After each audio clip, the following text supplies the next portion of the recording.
Hello, Chop Squad. It's exciting to be with you again. And my guest today is April Moss. And of course, I'm excited about having her too. Her business is global, you'll learn later, but she has an office in Brickell, Florida. So she's in the Sunshine State. She's a COO and co-founder of DigiBuild, where she supports supply chain management, procurement of materials, and mental health with the company's software. DigiBuild is a construction software company that streamlines and removes approximately 30% of administrative burden and costs associated with procuring materials.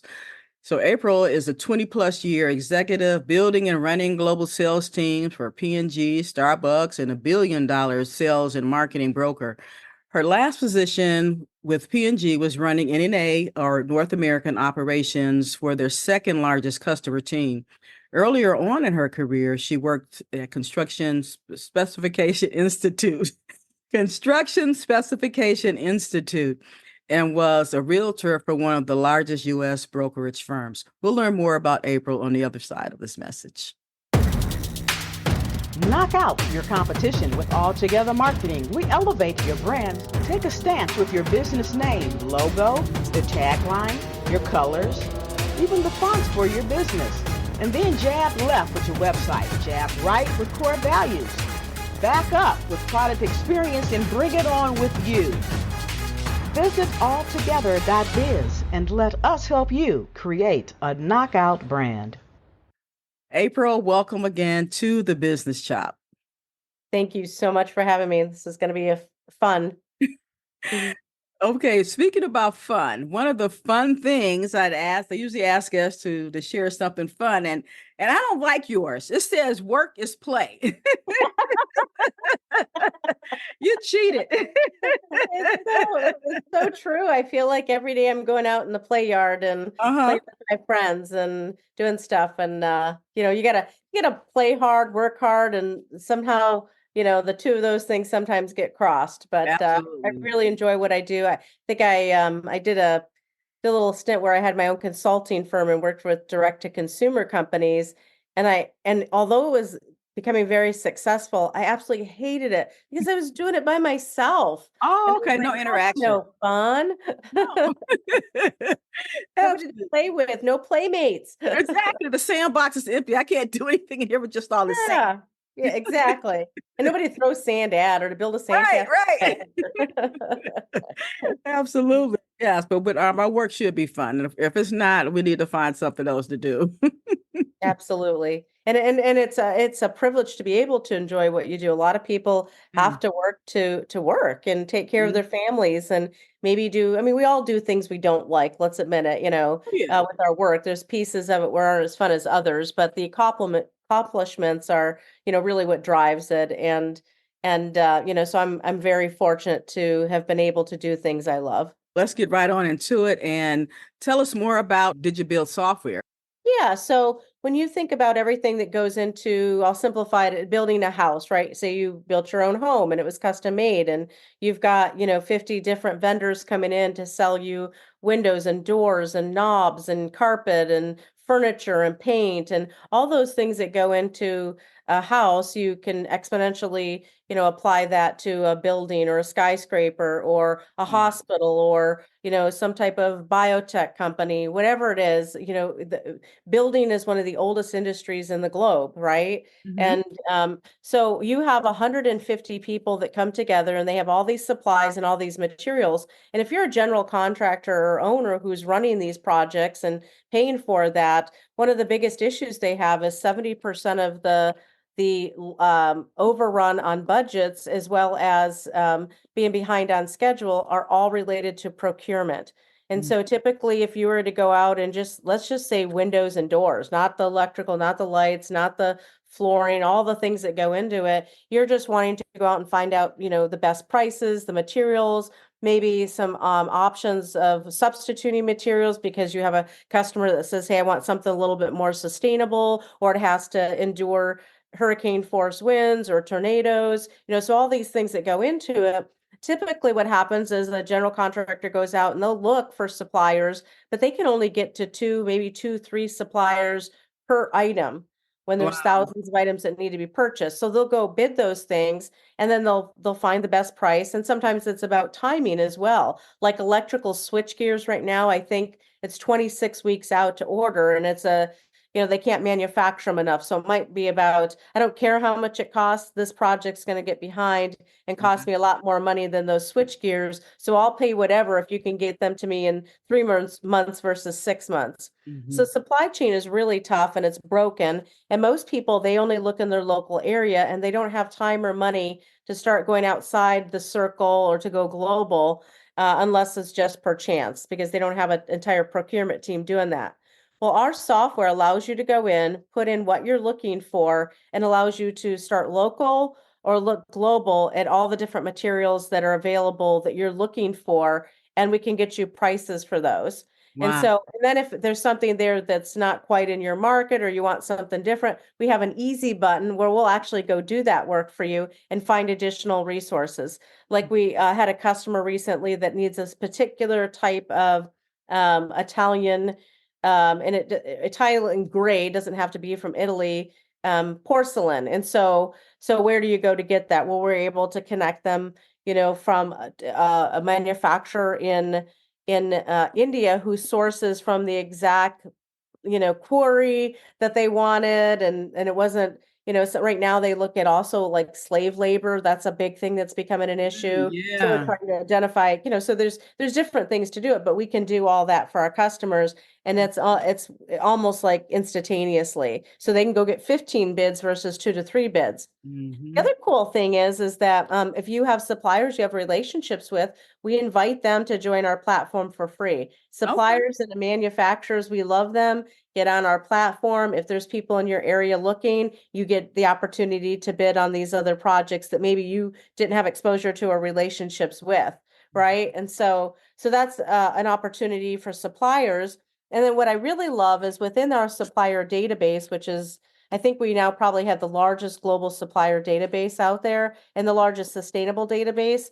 We Awesome. identify minority-owned companies, women-owned companies, and veteran-owned companies. Mm. So that if you've got a government contract and you need to hit certain requirements by the government, Oh, we yeah. can get all that through our suppliers. So it benefits us because we get their business. It Mhm. benefits the minorities because they're getting an opportunity they've never been able to jump into. And a lot of times those minority companies or smaller companies that they never get asked to join a larger, Exactly. project. So, and I'll tell you my personal story why that Sure. means so much about that. But that's kind of how we operate is to be able to bring all different types of worlds together under one platform where everybody's benefiting in this ecosystem. So that's kind of DigiBuild. That's Yeah. fantastic. Yeah, yeah, I love that. So, what motivated you to co-found DigiBuild, and how does your past experience in Yeah. sales and operations contribute to your COO role? Yeah, so at Procter and Gamble, I probably wasn't your typical what they called proctoids, they called us. Or at least our competition did, because we all had these same scripts. And I mean, Uh-huh. the best training in the world, amazing company to work for. Have nothing but great things to say. I would not be where I'm at today without them. They really formed me early on. The women who influenced me early on, the global leaders there, just how they thought. In fact, I've modeled a few of my companies after some of the things that they've taught me. So I love it. But I was kind of a little bit of a outlier because I didn't have all the degrees from Harvard and all Mhm. the top 10 schools that they recruited from. I kind of slipped under the radar with that. But I always had a love for business. My aunt, who influenced me, she was the first butcher, female butcher in Michigan. She had her own little country store. Okay. And she would give me her green bar paper. If anyone knows green bar, if you don't look it up, but this big paper, and it was just all this inventory stuff. And I would take that home and I'd create my own store and my own restaurant, and I had the best mud burgers in the world. And I would sit there and pretend like I was running my own business. And she just really influenced me that way. And so that was one of the, and then all of my family, almost all my relatives, and really influenced me into business because they all had small businesses. That's And awesome. yeah, so that's really cool that piece.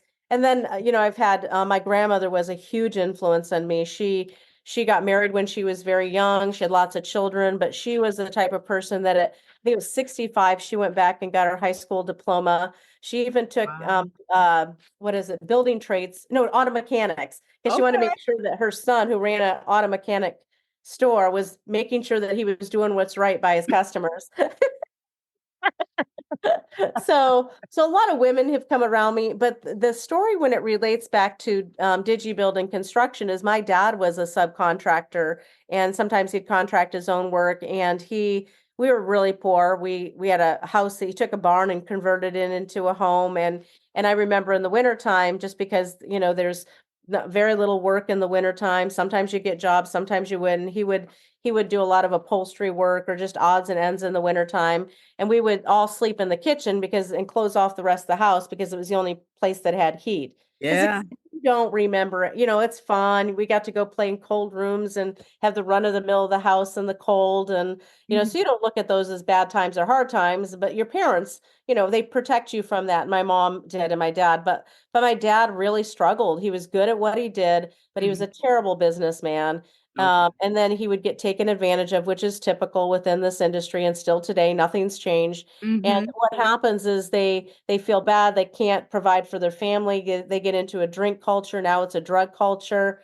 And most people don't know this, but the construction industry has the third largest suicides. Oh, wow. Reason for that is because it's men and they don't talk about it. And my dad actually took his own life. So for Mhm. me, it's get all emotional. It's probably because I'm a little sick, but to me, I'm Yes. very passionate about it. It's always front of mind for me. It doesn't matter. Anytime I talk about it, I get choked up because the implications of that, it's not like, okay, my father died and it's done and we move on. No, my Right. entire life I've been Mhm. without my father, Yes, all yes. that influence and all my siblings with that. And so the repercussions and the challenges in my life and the mental challenges and the things I've gone through are very different Mhm. from anybody else, right? Because you've lost a father, a core key. And even though I had Yeah. a stepfather and he provided, he still didn't have that, You had that God bond. bless him. Yeah, he didn't have that. It wasn't there, right? He'd never had children, and all of a sudden he had a crew of them. And so it was like, so those are the things why this industry, I feel like we're doing something with DigiBuild and helping the industry and the small guys, as large guys, anybody. And Mhm. and it's a win-win because we usually save people anywhere from 10 to 15 to 20% on the materials, That's and we great. take 2 to 3% of it. It Mhm. is an absolute win-win. It doesn't matter how big you are, how small you are, we're it to help everybody. And so that's what's exciting for me. And Mhm. then I'll pause there, but I guess the Mhm. last thing I'd say is all of this and working the last 5 years with Rob Salvador, who's the CEO of DigiBuild. He actually worked for me at Procter and Gamble, and one day came back and said, "Hey, why don't you come work for me?" Because he knew my nickname at P&G was Bulldog, and if there was something that needed to be done or a team that needed to be created or something hard, they'd say, give it to April, go give it Okay. to April. Mhm. So I've always loved new business. And so the appeal to be a startup company has just always been in my bones, right? It's to start a Yeah. business, and a lot tougher than I expected, but what an amazing way to grow and pivot in a career from large, huge, CPG retail companies, and then start off from the ground up with venture capital backed industry. Just what a privilege to be able to do that and to serve a community that is so underserved right now. Yes, absolutely. I like that servant leader in you. Thanks for sharing a story about your dad. I'm very sorry to hear that. You mentioned mental health in your bio. So how does DigiBuild address mental health within the construction industry? Yep. So just helping people get Mhm. the materials, get paid on time, making sure these projects aren't behind, that helps the workflows of all that in construction. So it just takes that pressure off. It gives exposure to, like, my dad, if he had had an opportunity to be on a platform and provide a service to people and get exposure to more projects. I mean, what a win that would have been for him, Yeah, to be able to have those resources come in versus him pounding down the door and it's word of mouth and so and so gave it to their best friends versus actually looking at the product of what my dad could deliver, right? So right. And then the second thing I've done, I've created a nonprofit. It's called Construction Technology Institute. Mhm. And I've just started that 6 months ago. And what I'm hoping to do is um, we'll tie into DigiProcure, but we're out there building um, workflow applications for the mid-size, small, mid-size to large construction companies that help them run their business more efficiently, Mhm. more effectively, make sure they get paid on time. So it's almost a 360 degree. We're going to help you get set up. We'll teach you how to run your business. We'll create applications that are your applications. You don't need to go buy, 1,500 subscriptions to do X. We'll make it for you, and we'll Yeah. do it for under $5,000, this entire workflow thing, and we'll give it to you. If you want us to maintain it, great. If you feel like you can maintain it, great. We don't care. It's your product. And then the other pieces, we can come improve it later if you want. We can do integrations for you into some other platforms. Like, of course, we're integrating it into DigiProcure because we want them Yes, to use our procurement system to do absolutely. that. Mhm. Yeah, so it's just a way to really help all these small businesses. And then my real passion is I'm looking for companies. There was one in London I really liked that actually help mental health in construction. And there was only two companies out there, and none of them exist. There's local companies that help with construction, but it's kind of there's so much mental health needs today Yeah. that there's specific reasons why different groups or industries have mental health challenges, right? And Mm. it could be because of work and they don't get paid and they're trying, like what my dad went through. And then there's other things of, well, of pressure and everything over here, but there's other reasons in other industries. So I'm trying to identify who would be a great partner.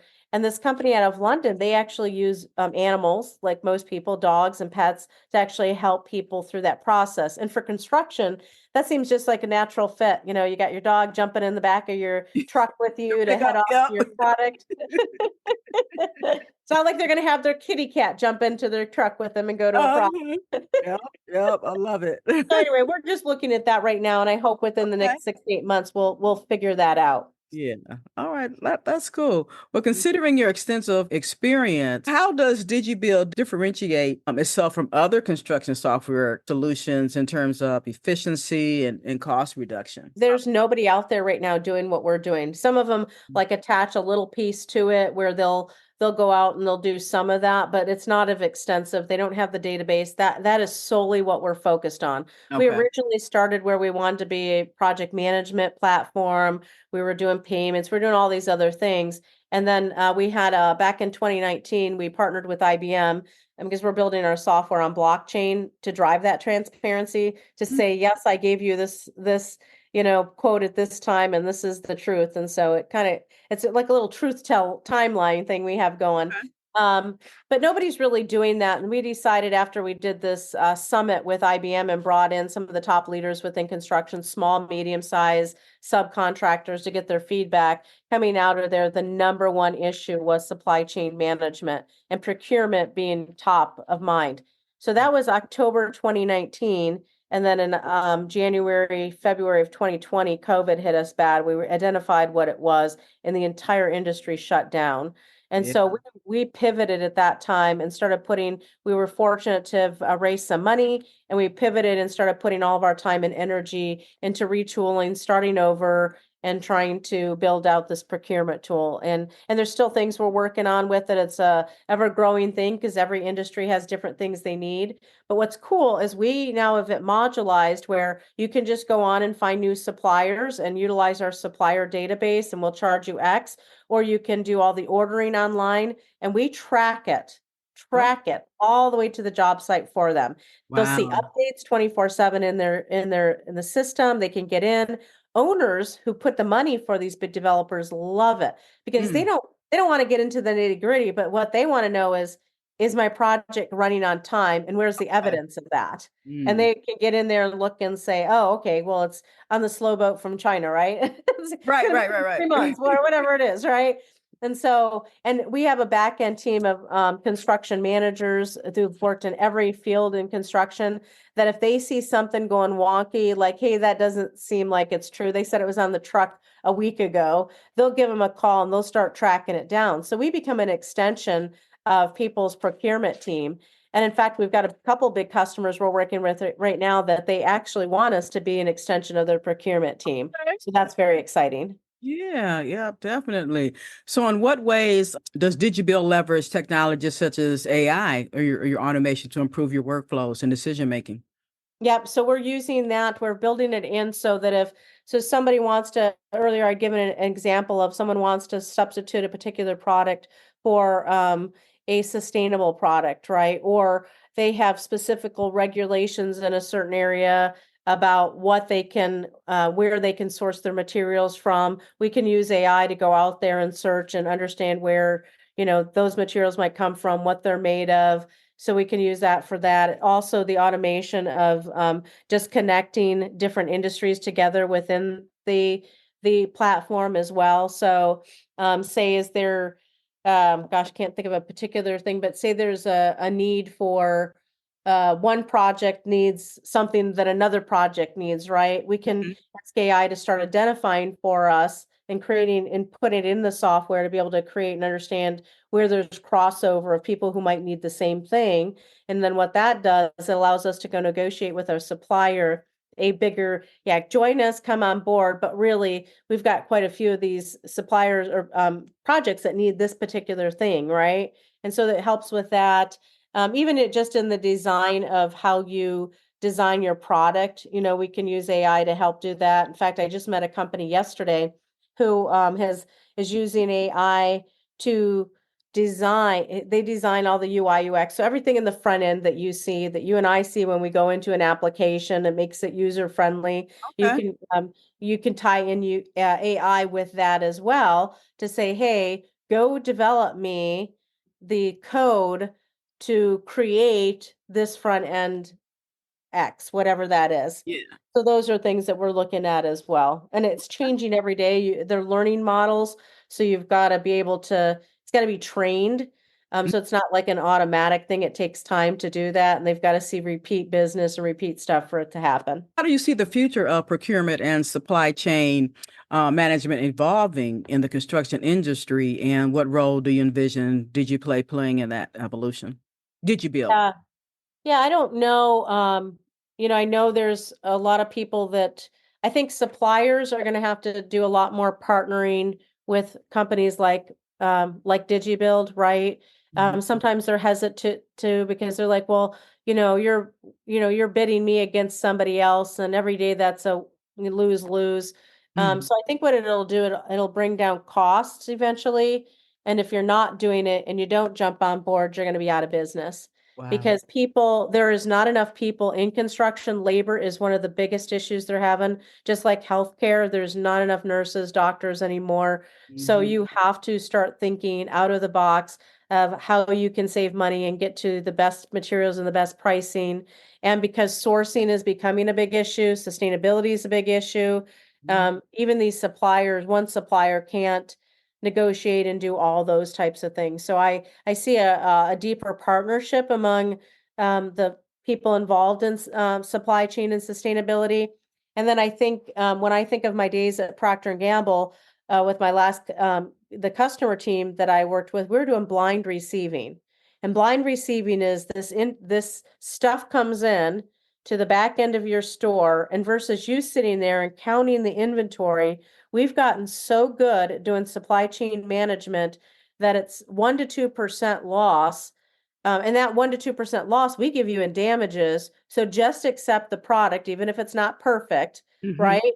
And accept that. And we're going to give you back more money to do that, to drive efficiency. Wow. And right now in this industry, very few use barcodes to track. Everybody's checking everything, so eventually you're gonna like life sciences are probably the biggest industry that's ahead of that a little bit, just because they're so regulated, they don't have a choice.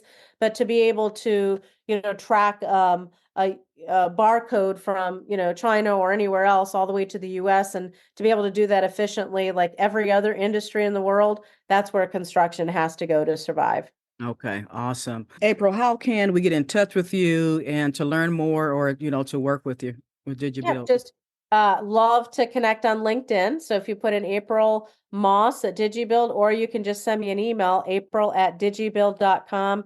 We'd love to get on a call and talk to your audience about anything there. And then if you're a smaller construction company, and it's kind of been organic because we're just not, it's like, it's beyond construction with some of the stuff we're doing under Construction Technology Institute. We're creating applications now for smaller companies that aren't even in construction. They might be infrastructure, doing some really fun stuff. But we're developing software for them. We're applications for them. We're helping them with their businesses. And so you can reach out to me at April at DigiBuild, the same place, and just say you're interested in that, or April at constructiontechinstitute.org. Okay, and we'll make sure to have those Yeah, addresses. you bet. Yeah, in our make sure we get those in our show notes. What advice would you give to aspiring entrepreneurs or individuals looking to make a difference in the construction technology sector based on your journey with DigiBuild? Yeah, I would say that you must embrace technology. This industry is still lagging. That's scary. Find someone that can teach you this stuff. Take those 10, 15 minutes a day to learn about the technologies that are out there. But if you embrace them, it's almost like the superpower now is AI, right? Because Right. AI can do so much for you. Don't be afraid of it. I'm on my journey with this AI technology and stuff. I mean, I'm working with several different types of industries and companies, with that. Don't be afraid of it and just embrace it, because if you don't, you will be out of business. Mhm. Absolutely. Well, that's great advice, and I'm gung ho, technology all the way. Chop Squad.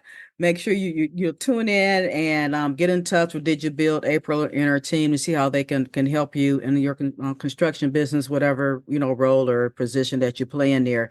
And stay tuned. Thank you. Thank you.